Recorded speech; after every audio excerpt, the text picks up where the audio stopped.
International Criminal Courts، وهي محاكم يوغوسلافيا السابقة ورواندا والسيراليون، والمحكمة التي ستنشأ حديثاً ومتعلقة بمحاكمة المتهمين باغتيال رئيس وزراء لبنان الأسبق رفيق الحريري. فهذه محاكم جنائية مؤقتة أيضاً سوف لن أتناولها في مداخلة هذه، وبالتالي فإن اهتمامي سيكون منصباً على المحكمة الجنائية الدولية الدائمة The Permanent International Criminal Court. الهدف الذي أسعى إليه من خلال هذه المداخلة هو تحقيق هدفين، أحدهما يتسم بالطابع النظري والآخر يتسم بطابع عملي تطبيقي. فمن الناحية النظرية سأحاول أن أبرز العلاقة الوطيدة الموجودة بين الاختصاص الموضوعي للمحكمة الجنائية الدولية وبين القانون الدولي الإنساني والشرعية الدولية لحقوق الإنسان. Chez nous. Ça, c'est un problème structurel, je crois, et des mentalités et structurel aux fonctions de l'État. Qui envoie à la certaine conférence internationale et ambassadeur de certains pays africains? C'est la notion tribale qui joue. C'est la notion de je ne sais pas quoi, d'autres facteurs. C'est pas l'intérêt national. C'est pas la confrontation. On choisit les joueurs du football, mais on ne choisit pas les joueurs de la diplomatie. Ça, c'est une chose. Deuxième chose, donc, l'absence de la démocratie, le premier responsable, ce n'est pas les pays seulement coloniaux. Oui, ils sont responsables.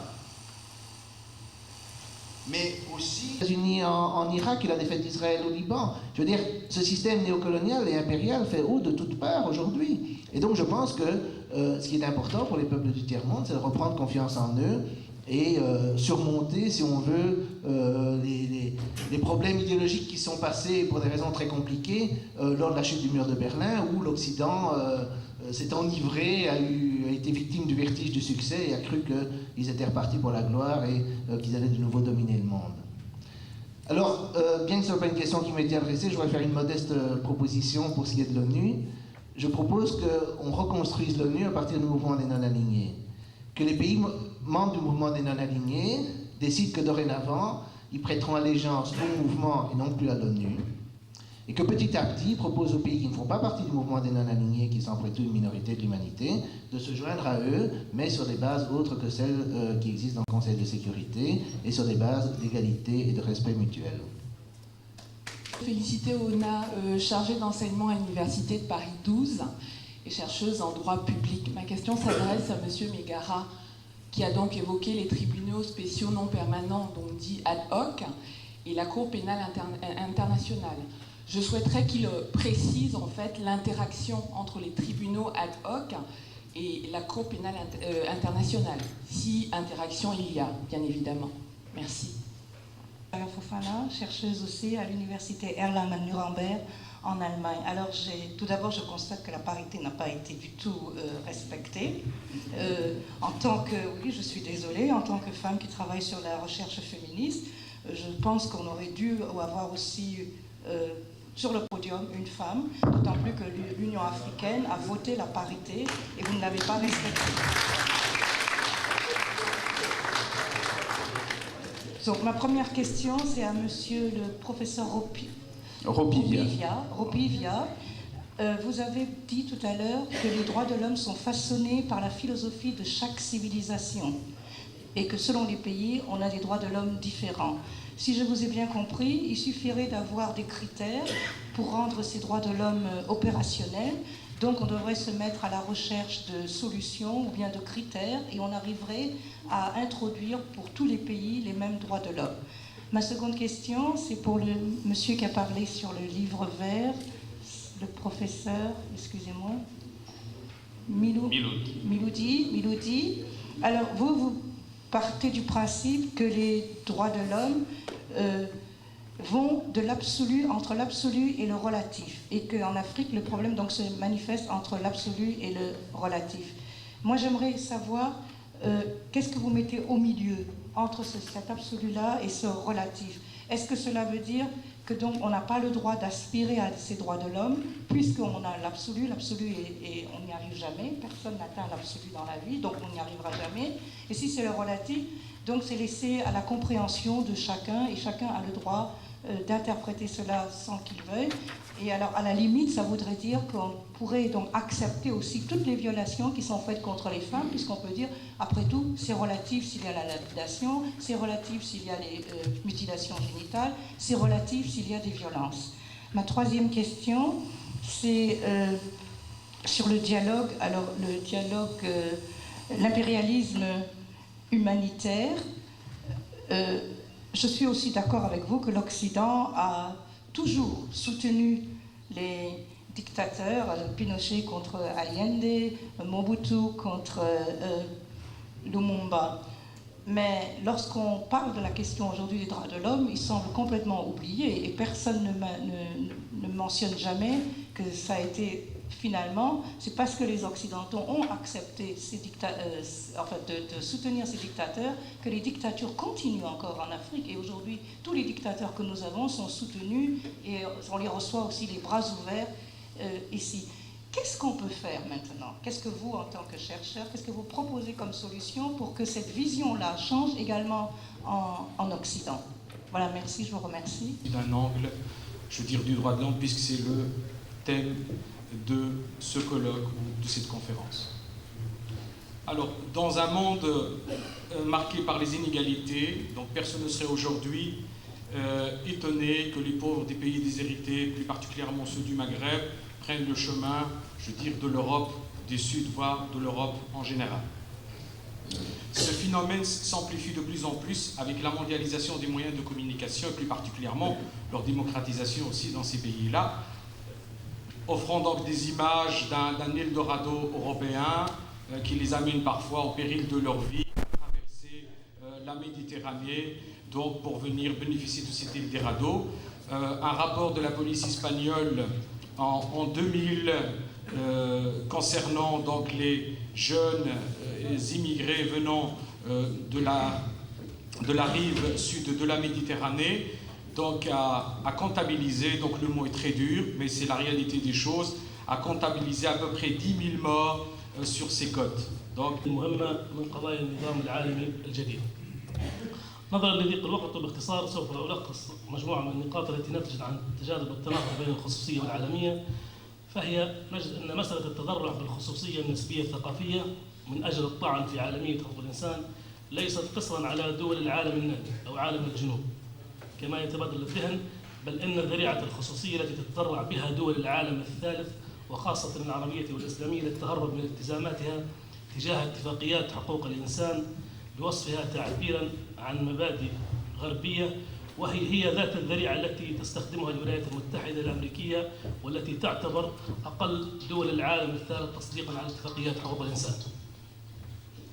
إن الادعاء العالمية في مجال حقوق الإنسان ليس ادعاء غربيا أو أوروبيا خالصا، فكل الديانات والحضارات وكل الثقافات بل وحتى الأيديولوجيات تدعي هذا. بالتالي فإن الأبعاد الثقافية والحضارية لحقوق الإنسان هي أبعاد إنسانية. Je dirais après en arabe. Oui, mais il vaut mieux. J'ai dit l'immigration, c'est un mouvement historique réellement dans le monde, tout le monde connaît. Mais sincèrement, quand on parle actuellement de l'immigration, on concentre tout sur l'Afrique et pourtant, quand on va, le nombre exact des Africains qui émigrent, qu'ils soient clandestinement ou légalement, ne dépasse pas les 20%. Et on dirait réellement c'est toute l'immigration de l'Afrique. Ça, c'est d'abord la première constatation. Nous considérons que c'est une forme un peu de racisme vis-à-vis des Africains de tous bords, qu'ils soient du Maghreb, qu'ils soient réellement du Sud. Le second élément que je vais soulever, que l'Occident dans son ensemble, pendant toutes les périodes historiques, a utilisé l'Afrique réellement comme une source humaine. Les Africains étaient portés vers l'Amérique vers tout pour essayer de participer au développement dans tous les plans. Et puis, pendant les 2 guerres mondiales, les Africains ont combattu, non pas combattu pour libérer l'Afrique, mais pour libérer l'Europe. Et il y a tellement réellement, et les nazis, ça c'est un autre élément. 3e élément, après la 2e guerre mondiale, après que l'Europe a été réellement détruite, qu'on a appelé réellement les Africains de participer à ce développement. Maintenant, on dit qu'à ces gens-là, ils n'ont plus de droit réellement d'y être, sous toute forme réellement. Et pourtant, je crois que c'est leur fruit. Et puis la période coloniale aussi, l'Afrique, quand du Nord sont venus vers le Sud, personne n'a accordé des visas réellement ou appelé réellement les Européens de venir vers l'Afrique. Ils sont venus sans visa et sans Non, ici je rejoins réellement ce qu'il disait le professeur Mohamed, qu'il y a une hypocrisie tellement évidente qui ne s'explique pas. Et pourtant, quand on discute avec nos amis européens, il y a les rationalismes. Les rationalismes, quand ils font eux-mêmes, quand leur intérêt importe, comme dans les démocraties et les droits de l'homme aussi, quand on nous lit des gens qui ne leur conviennent pas, ce n'est plus la démocratie. Et on l'a vu réellement en Palestine tout récemment. Ça, c'est vrai. Et c'est pour ça que je crois que nous devons être nous-mêmes et défendre notre cause réellement d'une façon exacte. L'Afrique a tous les moyens et la possibilité d'y être. Et l'Europe doit payer réellement pour tout ce qu'elle a fait pour l'Afrique. Et si nous parlons de l'immigration, vous savez qu'il y a quelques jours, il y avait une conférence à Tripoli qui s'est tenue sur l'immigration entre l'Afrique et l'Europe. Et le colonel Kadhafi l'a dit ouvertement, ou vous respectez réellement l'Afrique et vous lui apportez réellement ce qu'il a été dû et qui a été volé, ou sinon l'Afrique restera toujours. Et nous ne pouvons pas arrêter réellement les Africains d'aller vers le nord parce que les Européens n'en veulent pas. Non, je crois qu'ils veulent aller chercher ce qu'on a pris de l'Afrique. C'est vrai, c'est vrai. C'est vrai. L'Afrique est trouvée partout. Pourquoi elle était trouvée? Parce qu'on a pris toutes les valeurs réellement de l'Afrique. Et vous savez, il y a quelques jours, il y avait une conférence sur European Development Days qui est organisée par la Commission. Vous savez, le président de l'Ouganda, il a dit, vous savez, vous nous parlez tellement de la bonne gouvernance, je ne sais pas, et la démocratie, il faut parler réellement de toutes les matières que vous nous avez volées et que vous nous les revendez réellement. Et il a cité réellement l'exemple, il a dit, nous, notre pays est un producteur de café, vous nous le vendons $1 et vous nous le revendre $400. Elle a dit où va réellement les 399 réellement $. Je crois que si nous voulons réellement en discuter, c'est à travers ces problèmes et ces constats que nous devons faire. Mais nous n'acceptons plus réellement la leçon gratuite parce qu'elle sert telle ou telle partie. Merci, Monsieur le Président. The theme of my presentation is to look at how the world views behavior of the West versus how they view the exact same behavior in countries of color, and particularly in terms of Africa. And I'd like to start out with this morning. I was watching BBC, and there was a story on Cuba. And the theme of the story was how bad people were doing in Cuba, and they showed one picture that captured my attention was they showed a lot of people living in a relatively small space, and they showed this in the context to suggest that Cuba, this is an example of Cuba being a failed state. Ironically, the next story was about Great Britain, and they showed a senior citizen who هذا المفهوم ظهر دون ما إعداد مسبق من الحكومات رغم إمكانية وجود جذور له في كثير من الأعمال العلمية التي كتبها كثير من المهتمين بالتنمية السياسية والاقتصادية. حول هذا المفهوم تطرح كثير من الآراء المتعددة منها المؤيد وأخرى معارض. فالمؤيدون يستحسنون ضغوطات البيئة الخارجية على البلدان النامية، خاصة تلك التي تأخذ شكل المساعدات والمنح الحالية المتعددة المصادر من الدول والمنظمات، وذلك من أجل دعم الديمقراطية وتقويم أداء الحكومات على صعيد التنمية الاقتصادية والاجتماعية. أما المعارضون منهم فهم يرون. Ceux qui l'ont suivi et qui ont été les leaders de ce mouvement en ont subi la répression, vous avez bien compris, les licenciements abusifs, les arrestations, les intimidations. Je pense à nous autres Africains qui, très souvent, hésitons entre perdre notre petit emploi et nous battre pour la dignité et la démocratie, bien entendu.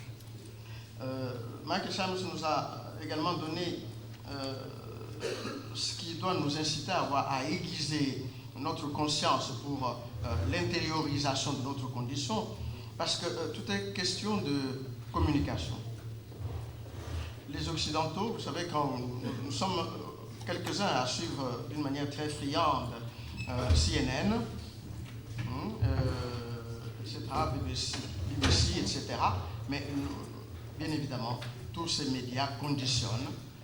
Il est vrai qu'ils ont le monopole de l'information et de la communication internationale. Et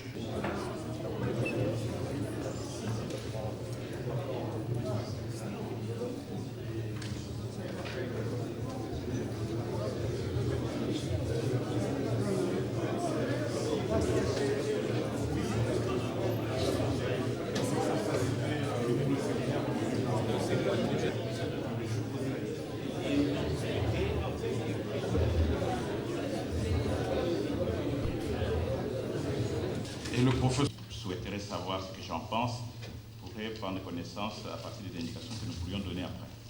Alors, l'enjeu du débat sur les droits de l'homme, à partir de tout ce qui a été dit par des collègues depuis le matin, et à mon avis, l'engouement sur les droits de l'homme en Afrique, qui a été monté par la communauté internationale à travers non seulement les institutions de Bretton Woods, c'est-à-dire la Banque mondiale, le Fonds monétaire international, y compris les États européens, à mon avis, il y avait en sous-main la volonté d'assainir le champ politique africain et le champ financier, parce que l'enjeu, c'était de mettre en situation ces pays afin qu'un jour ou l'autre, ils soient en mesure de rembourser la dette, ou le service de la dette, ça a été dit, entre parenthèses, par des collègues ici.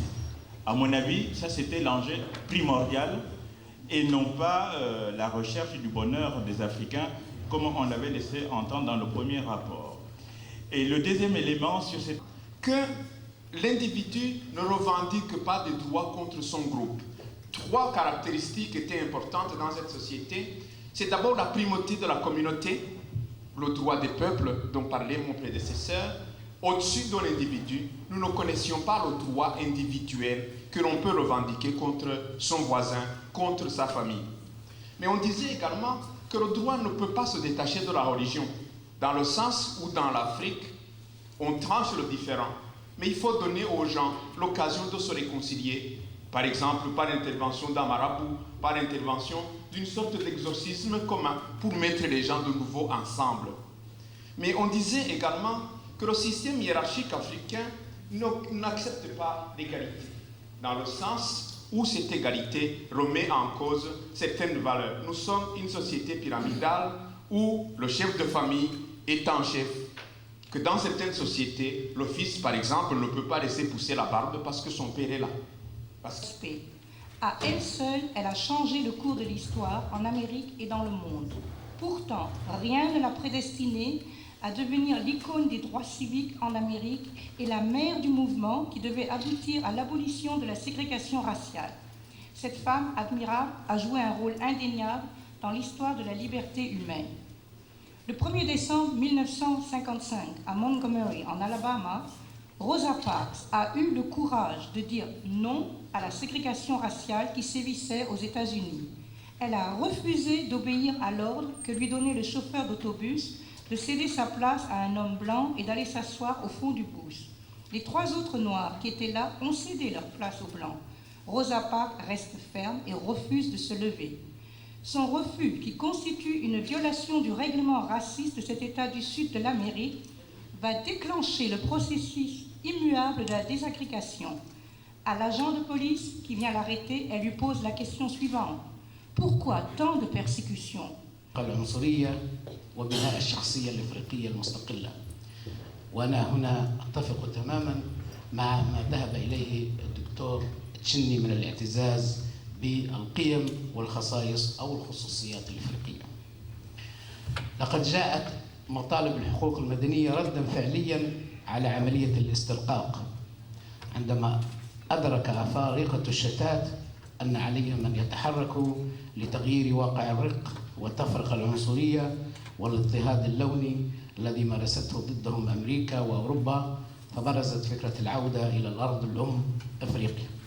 وظهر هناك رأيين، هما الرأي الأول وقد تزعمه ديبوس، وهو الذي يرى بمسألة الاندماج الزنزي في المجتمع الأمريكي، والرأي الآخر والذي تزعمه ماركوس غاردي.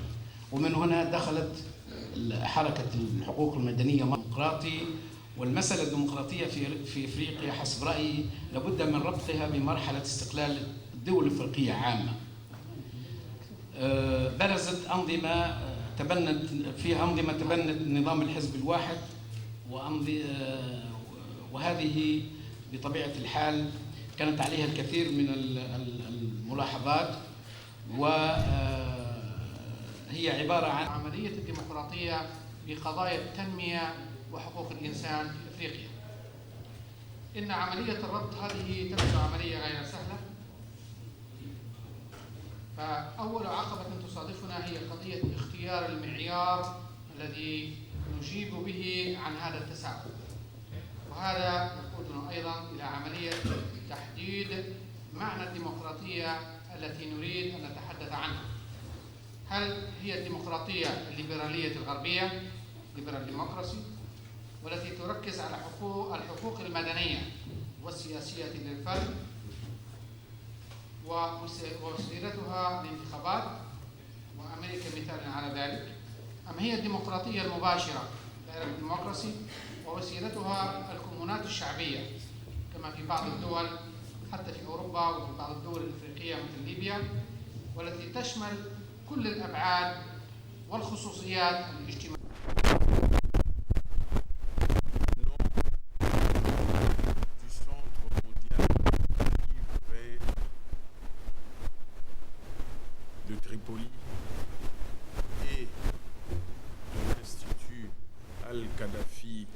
Pour l'Union africaine et de l'Université libre internationale de Bruxelles, je vous remercie d'être présent à cette première séance que nous organisons en public pour les objectifs que nous nous sommes définis dans le cadre de nos activités. Il m'est agréable de vous accueillir ici pour partager ensemble des thématiques qui intéressent la communauté internationale et plus particulièrement la communauté africaine.